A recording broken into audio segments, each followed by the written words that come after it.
And welcome to another Directions Magazine webinar sponsored today by Rock Technologies.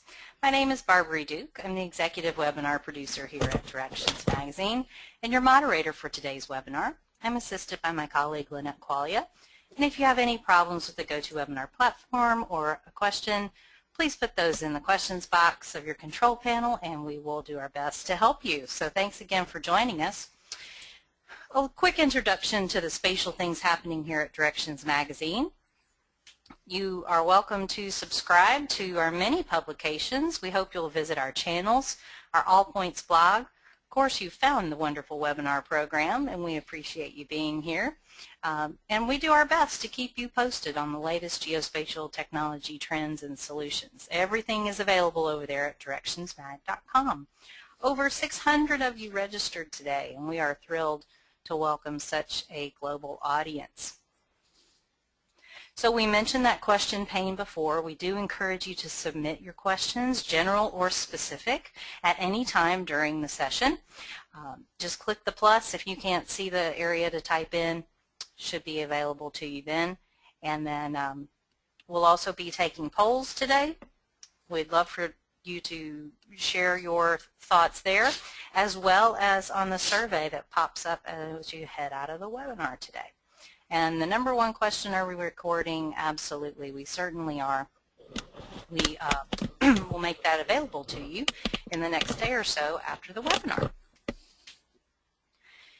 So let's meet the folks from Rock Tech and get started.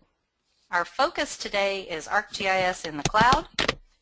And we are honored to have the Chief Technical Officer, Jason Harris, with us today, and excited to learn more about the great tools that he's brought along to keep us connected and current. Welcome, Jason. Thank you, Barbie. How are you? I'm good. All right. Let's get the show on the road here. Absolutely. All right. So we have our webinar here, and it's titled ArcGIS in the Cloud. Staying current and connected, or connected and current, whichever way you would like to read that. Our agenda today is we're going to do just some quick introductions.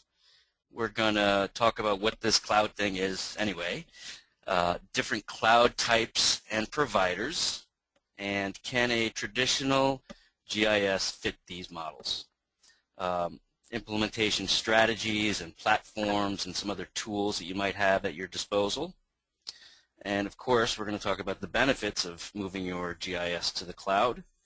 We are going to review a case study, and then we're going to do a demonstration. So here we are, introductions. So good afternoon or good morning, wherever we are and what time zone we're in. Again, my name is Jason Harris, and I am the Chief Technology Officer for Rock Technologies. I'm actually pretty excited to review some of the latest developments of deploying a cloud-based GIS with you today. But to begin, Rock Technologies, pretty much for its entire existence, has been devoted in one way or another to an internet-based GIS. We have been ESRI business partners since 1997. Our focus began with custom application development for the web and has now grown to include cloud-based infrastructure and services for the ArcGIS platform.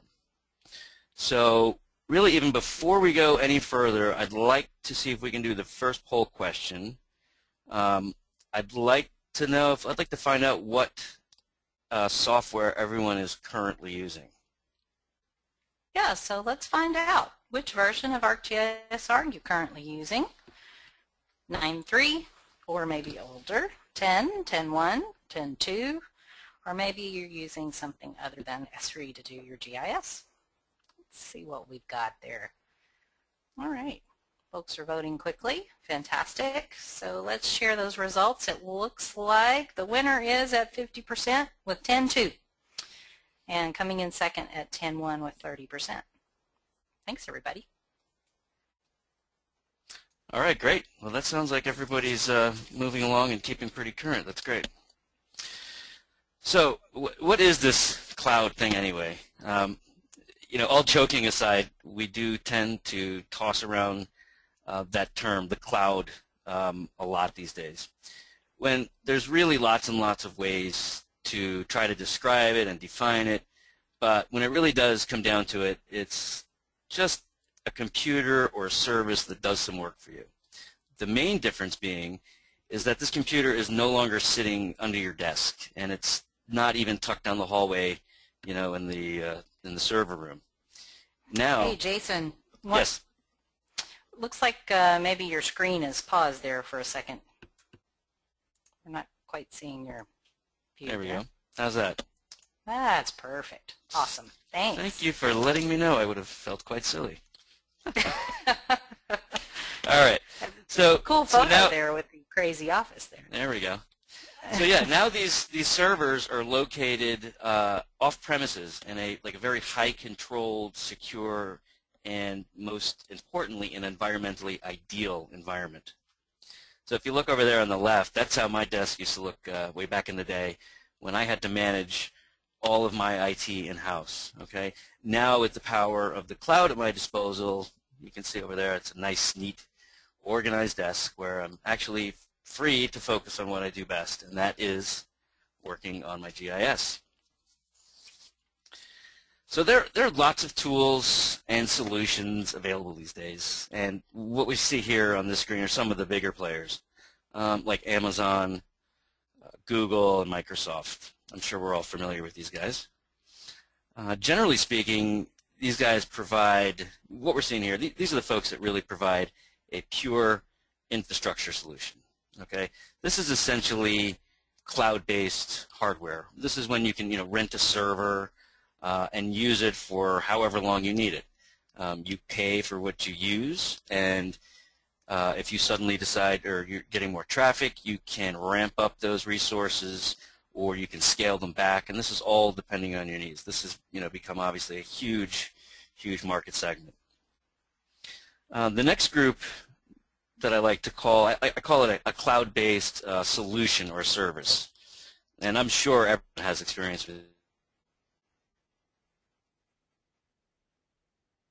account or Dropbox. These are all cloud services. We might not traditionally think of them that way, but they are.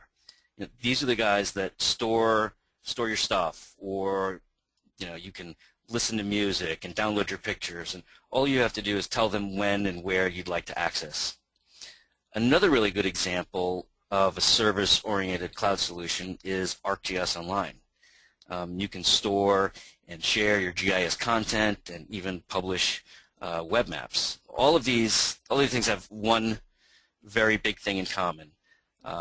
They all perform a very specific task that might otherwise be prohibitively expensive to run in-house. Right? That's really what the cloud is about. And I know we all want to save a little money when we can, right? So I'm guessing that we've all seen this diagram in some shape, fashion, or form sometime throughout the years. This diagram represents the kind of traditional, the in-house, on-premises GIS system. This model, it really does ring true in many ways, but as cloud-based technology advances and GIS integrates deeper into other systems, it really does become time to look at this old model and trying to maybe think a little bit outside the box. But this is the big question. This is probably why you're here. Why? Why do we want to do this? Why should we change what's generally working? Well, we've all done it this way for years, right? The first thing that comes to mind is that the technological demands of maintaining a modern GIS system have increased exponentially, right? Remember back in the day, we used to just edit our shapefiles and print out some maps. Well, that's no longer the case. I'm sure we've all worn the same hat. We need to be database admins. We need to run web servers. We need to manage server-based GIS. We need to diagnose network issues. And this is all on top of our normal duties of running our local desktop GIS. And that's really a long way from editing a shapefile and printing off some maps. So GIS has become an integral part of organizations across the globe. Its technological requirements, as I said, have skyrocketed. So GIS folks, we're GIS folks, right? We're not necessarily IT admins. We're not going to be able to, run the database, run the web server. And I've seen this, especially over the past several years. IT and GIS, and I'm sure you guys have seen this too, I'm not telling a secret here, but IT and GIS people will often bump heads. Usually that's because the other doesn't really understand what the other one is trying to do. If the GIS person, says I need to open up port 80, the IT guy wants to know why we're trying to run a web server all of a sudden. The GIS person was the one that used to sit at their desk and just use ArcGIS Desktop. Now they want a web server open, right? So we need to evolve and we need to modernize to keep GIS on the forefront of technology. We really need to avoid the dreaded version lock. We don't want to be stuck at an outdated software version. We want to be able to share our data. We want to be able to take advantage of all the latest and greatest tools. And I know we all want to be able to fully utilize ArcGIS Online. And if we're stuck back at some older versions, we're really not going to be able to fully integrate with ArcGIS Online. So moving to the cloud can present you with a huge cost savings. Think about it. There's no more buying and maintaining new servers every couple of years. We don't need to continually upgrade and maintain desktop PCs to keep current with the latest software requirements. I'm sure you can see there's a pretty huge cost benefit there, right? The bottom line is that you get to focus on what your core competency is, and that's GIS. And that's not making sure that the server is up or that you remember to install the latest patch, right? So before we actually go on, and I'm going to discuss some of the different cloud platforms we have available, I want to do just another real quick poll to see what people's experience is when using GIS in the cloud. So can we bring up that next poll question? Absolutely. So which cloud-based GIS platforms have you used? Maybe Amazon, ArcGIS Online, host as ArcGIS server, other, or none. So give everybody a second to vote all your choices there. All right, fantastic. Looks like everyone's doing a great job of voting. Good. So let's share those results. And the winner, 64% have used ArcGIS Online. Pretty evenly distributed with none and a hosted ArcGIS server coming in second in the 20 percentile range. Very good. So it looks like they're in the right spot, Jason, to learn more about some cloud-based GIS. Great. Thank you very much. Just to make sure everybody can still see my screen. Absolutely. All right. I sure didn't turn it off there. Well, that's really a great number. I'm really glad to hear, and I know that the folks at Esri will be very glad to hear that we got a large portion of people that have tested out and used ArcGIS Online. Mm-hmm. It's really a wonderful platform. I'm sure that most folks have heard of ArcGIS Online. It's that little project from Esri. It allows you and your organization to easily share GIS-based content. Everything is stored and managed in the cloud. And no doubt about it, this can be a great way to get your feet wet with using a cloud-based system and even do complete enterprise implementations. Next we have you can utilize a hosted ArcGIS server solution. In this scenario, you let the solution provider, such as us, shameless plug, Rock Technologies, maintain all the hardware, software, licensing, IT, and everything to basically effectively host an ArcGIS server-based map services and applications. Again, this is where you don't have to mess with the intricacies of keeping a server-based GIS up. You get to focus on what you do best, and that's getting your data and doing your GIS. The next option we can consider is a centralized cloud-based geodatabase. This type of solution can come in very handy for organizations that are working within a distributed environment, like offices across the country or even the world. This is really big with engineering companies that have distributed offices. You can have distributed, local, or cloud-based desktops, all editing against one centralized location. And then, once it's in that centralized location, immediately you can push out to the web in real time. The next option we have is a managed private cloud, and this is where you get all the benefits of the so-called public cloud vendors, like EC2 and Amazon and Microsoft, while still maintaining that level of control. But really, the number one benefit of using a managed private cloud is you have hands-on access to expert support and maintenance. And this is one of the solutions that we offer here at Rock. The thing that people get into with the kind of the open cloud, the Amazon EC2 or the Microsoft cloud, is they launch a machine and they're pretty much on their own. They get a web-based interface to make changes and submit some help tickets. The approach that we've taken is more hands-on. We're GIS people, so you can actually call us and actually talk to us. So that's a big plus. And now we have Citrix Zen app for publishing applications virtually. And this is going to be the demo of what I'm going to show you guys in just a second. And I know what you might all be thinking. Maybe some of you have used Citrix in the past, as I did. I remember finding it to be kind of slow, clunky, and I got to tell you, that's really not the case anymore, which we're going to see. I was actually quite amazed with the performance. So if you think of it this way, the way this works is, for those that are not familiar with Citrix, the way this works is that the RAM and the CPU-hungry applications like ArcGIS Desktop, they load and process on a big, giant, beefy hardware cloud machine where all that RAM and CPU can be allocated on as needed. And on your local PC or other device, you're just viewing those results. It's actually, in fact, I can open up and use ArcMap faster using a cloud-based machine than I can running it locally here on my own PC. Okay, so without further ado, I'm sure we're all looking to get a quick peek at the case study and the demo.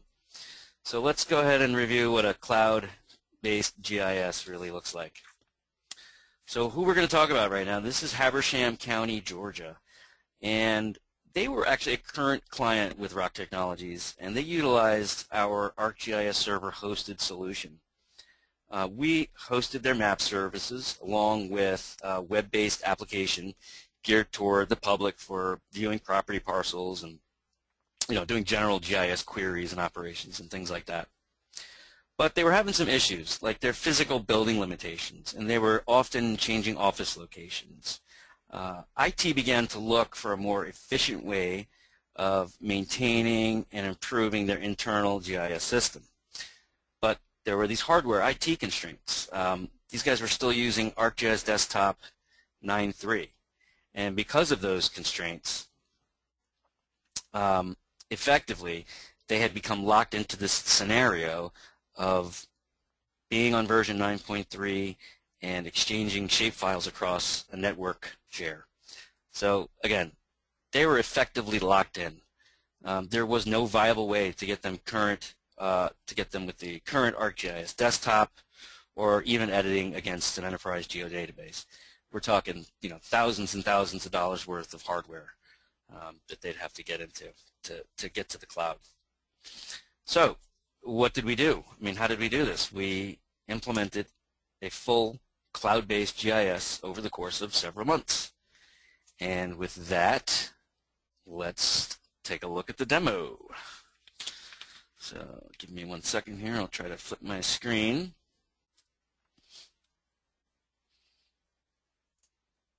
All right. So what we see here is basically Google Chrome. It's my favorite web browser. And again, the first thing you see here is I'm prompted for logon credentials. And the way this works is this is all Windows-based, Active Directory accounts. So all the restrictions and permissions, etc., can be configured as normal. So what I'm going to do is I'm going to go ahead and hit the login button. Give this thing a couple of seconds to think about and validate my login.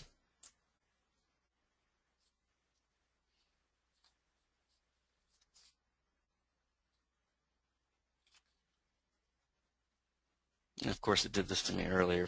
Decided to lag a little bit. Just got to give it a second. There we go. So what we see right here, this is basically virtualized versions of ArcCatalog and ArcMap. And we're not necessarily limited to these applications. You can publish just about any application with Citrix. But obviously for the demo here, I'm going to show GIS, right? So I'm going to go ahead and launch ArcCatalog just by clicking it like that. So again, as this thing is launching, we have to remember one thing while we do this demo, is that I am virtually launching an application over a webinar to you guys. So it's kind of like a session within a session. So the speed might not quite, might be not quite as good as as you might see it if you were looking at it on my local machine. Let's see, did I launch this or what?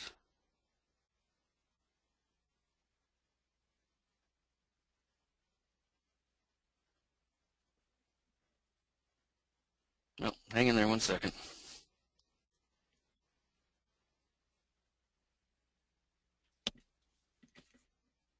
We're hanging.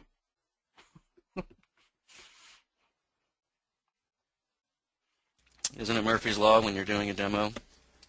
Of course. Never do a live demo, but of course. There we go. That's really the first time I've ever seen it kind of think about that. All right, so what do we see? We see basically our catalog launching as we normally see it, right? Mm-hmm. And again, there is going to be a little bit of a lag because we're doing a webinar and then we're going to show a graphically intensive type of application. But here it is. This is the big cloud demo. It's basically doesn't look any different than your local desktop, right? Right. The difference is that this is running on a cloud server. So we have access to all the same things. This is obviously a connection to a cloud-based enterprise geodatabase. It performs and displays just as quickly as if it were on our local desktop. That's cool. Yeah. But again, look at it. It looks the same. This is nothing special. We're not doing anything crazy, but everything here is actually running remotely on a cloud-based server. So what I'll do is I'll go ahead and launch ArcMap, and we can launch that right from here as well, or I could go back to that login screen as we did before. Oh, and see, it's playing nice with us. Yeah, now it is.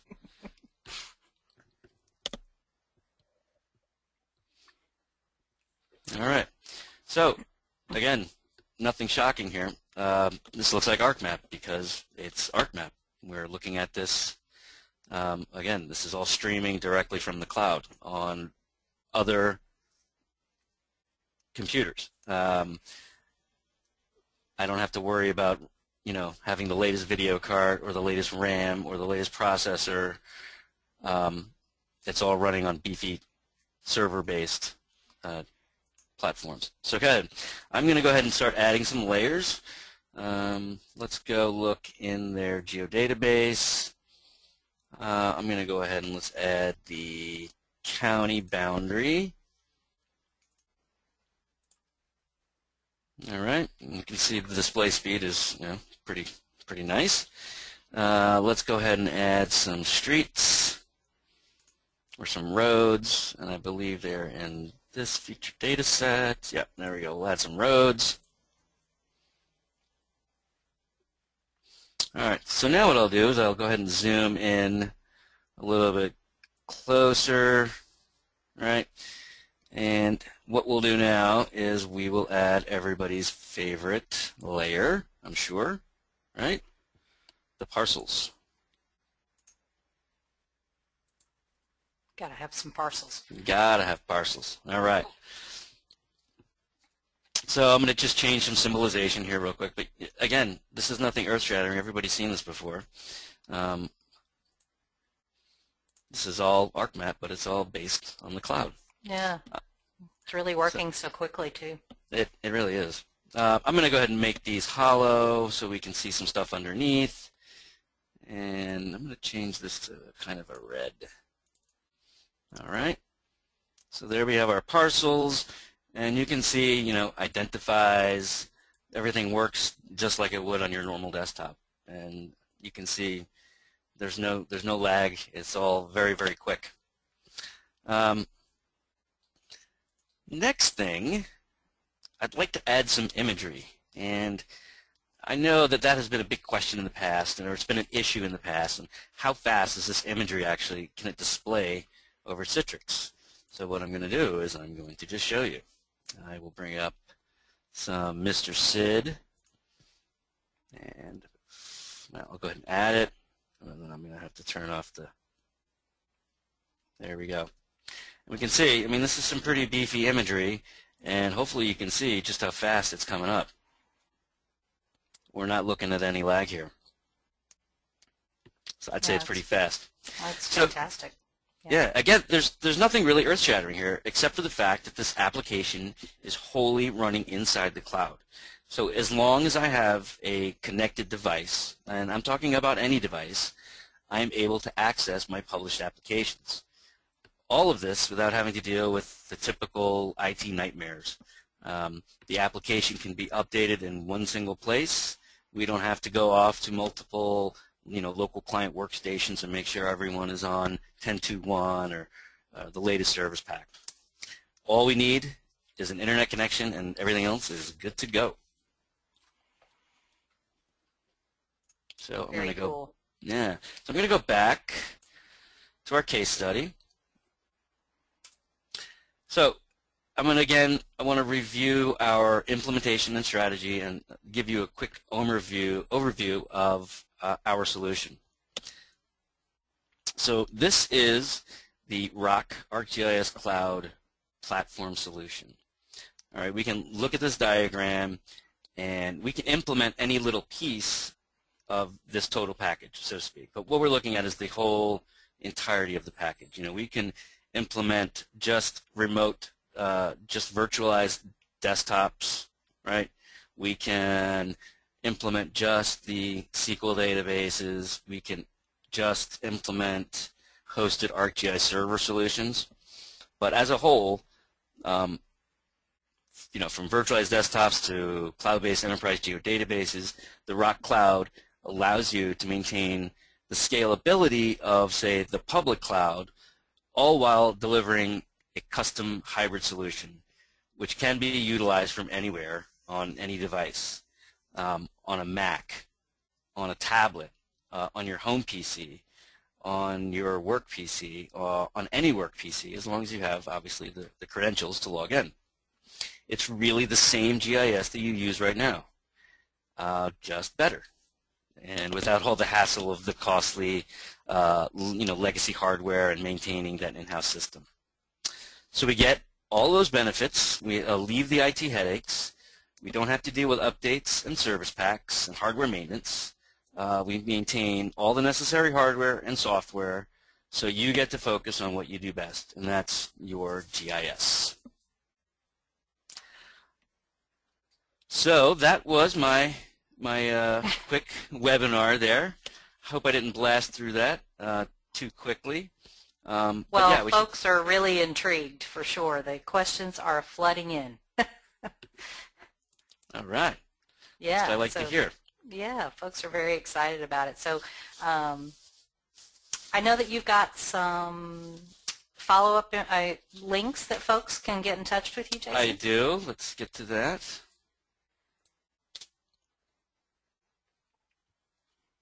Yeah. So if you're Okay. wanting those techie answers, call Jason. Definitely. I always love a good techie question. I will talk tech with you all day. We have Carrie, who can also answer any sales questions you might have. She'd be happy to answer that for you. But, like I said, I just kind of briefly gave the overarching picture of the different approaches that you can take to implementing a cloud-based GIS solution. Right. The short answer is that it really is possible. I mean, you can do it. Especially now, really, with the Citrix-based virtualized ArcGIS desktops. It has come such a long way, and it's such an effective tool. Well, so speaking of, the cloud and what these tools have become, of course, we've got a lot of folks wondering about many aspects of this. Maybe we could look at the security first. So what is their data going to be secure in the cloud, and then what types of security are used? Okay. That's actually a good question. So the short answer is yes. And I like to think about security based on your local machines or your server room versus one of the kind of huge public cloud vendors versus the way that we've decided to do it is that kind of private hybrid cloud, right? Mm-hmm. Obviously, we know that anybody with a thumb drive can just stick the thumb drive into the server down the hall and, make off with, any amount of data. So that's obviously probably the least secure, all right? The next thing is we have that big public cloud. I've always been a little hesitant to go ahead and use that, to run my servers off an Amazon EC2. I don't know where those machines are sitting. I don't know anything about them. I can't really talk to anybody, so to speak. I might be able to fill out a web form and get somebody to talk to me. I'm much more comfortable knowing where that infrastructure is sitting, and I can actually, talk to the people and get that hands-on support. So that's where I feel my data and my applications are going to be most secure, is when I'm, I know the people. It's not just sitting in a random, data center somewhere out in, Texas. I'd like to know that that data is secure and under my control. Yeah. So lots of folks asking questions about licensing. So does ROC provide the licenses for ArcGIS Desktop, and then maybe in general, how are licenses handled for this type of application? Yeah, this has been a big subject, and when we were rolling out the solution, this was a big thing. The short answer is all of the Esri licensing still needs to come from the client. So if you've got 4 concurrent or 5 concurrent or 20 concurrent licenses for ArcGIS Desktop, those licenses are then hosted on the cloud server. So when you launch a desktop application, that license gets checked out from your cloud-based license server. Right now, Esri has not moved to that, software as a service model. I'm thinking that maybe we'll see that come, someday down the road. But for now, it's still up to the client to maintain those licenses directly from Esri. Now the difference is something with ArcGIS Server, where in our scenario with our cloud-hosted solution, you're not required to maintain a ArcGIS Server license. We take care of that by having a higher level license called an ASP model from Esri. So in that respect, you don't need to maintain any licensing, and you also don't need to maintain any costly hardware, things of that nature. Right. But yeah, for desktop, things are still need to be maintained by the client. All right. Well, that makes sense. Yeah. And then we're going to handle one more question, and then folks, just be rest assured that Jason and his team will follow up with you on all your very specific questions via email. So Yeah, No definitely. worries. All the answers are coming. We just run out of time. So last one is, how about large format printing and plotters when using Citrix? Well, I'm so surprised I got this question. I can't believe it. Yeah, this is the big one. Everyone asked this because in the past this was a big issue. In fact, it's kind of funny that when we did this case study with Habersham County, Georgia, this was one of the bigger issues that we faced. And when I say bigger, I mean it was solved pretty quickly. The universal printer driver that Citrix provides has come a really long way, and it is really vastly improved. Pretty amazing, actually. So it handles it pretty seamlessly. Basically, the new Zen app redirects all your printers, including your plotters, to your virtualized session. I can actually, if we have a second, do we have any time left, or can I? Yeah, we can take a second to just pop 1 over second. there. Yeah, sure. All right. So again, this is my virtualized ArcGIS Desktop. This is not running on my local machine, running in the cloud. I go to File, Print, and we can see, I'll hit Setup, right? And we can see it's already redirected all of my local printers to my cloud-based session, okay? That's amazing. I mean, that's just really great stuff. And if I had a plotter on here, it would show up right here as well. There are some instances where you have to sort of tweak the drivers a little bit, but for the most part, we've had really, really great success with large format printing. It's been wonderful. Cool. Well, thanks, Jason, and thanks, folks, for all your great questions. They will be following up with you individually on those questions after today. So thank you for attending and such great participation. Know that we will send you a copy of these follow-up links as well as a link to the recording in an email, so keep an eye on your email for one more from us. And we also appreciate your information on the brief survey that will pop up on your way out. Thanks again to the Rock Tech for sponsoring today's webinar, and Jason for sharing your expertise. Thank we hope you for that having everyone, me. Oh, it was great for you to be here. Oh yeah, real quick, everybody bring the questions, man. Bring them on. I need something to do tonight. He's got nothing to do. Nope. Send over the questions. That's right. So we hope that you'll join us tomorrow for our next webinar, and make it a great day, and be sure to tell a friend about Directions Magazine. Thanks, everybody.